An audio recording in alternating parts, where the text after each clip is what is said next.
Là, la législation vous oblige à avoir une paire de surgants en cuir. Imaginez, c'est déjà pas agréable de travailler avec des gants isolants, mais en plus de ça, on vous oblige à mettre des surgants en cuir, évidemment pour protéger la paire de gants qui est votre protection, je le rappelle. Donc ça, c'est extrêmement important. C'est extrêmement important. Deuxième chose qui est à respecter aussi pour ce style de gants, c'est que c'est pratiquement du latex pur. Et le problème du latex, c'est qu'il craint énormément les UV. Donc ça veut dire quoi? Ça veut dire qu'aujourd'hui, déjà quand on livre une paire de gants, il est dans un sachet qui est anti-UV. Donc si vous voulez conserver au maximum vos gants, sachez que c'est 5 ans maximum.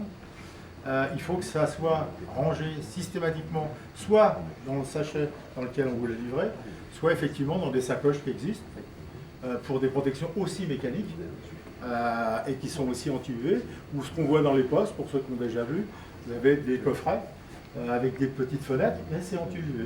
Donc là, ça ne pose aucun problème.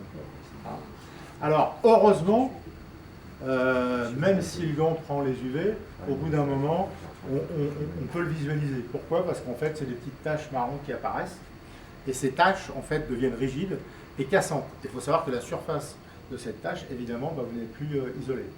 Donc ça, la sanction, c'est poubelle. Conseil, quand vous jetez une paire de gants isolants dans la poubelle, coupez les doigts. Pourquoi? Parce qu'on a malheureusement vu des accidents pour des raisons toutes bêtes. C'est que vous avez une paire de gants comme ça, évidemment vous voyez qu'elle est toute neuve. Si j'ai un trou d'aiguille là, ça se referme, vous ne voyez absolument pas la nuit.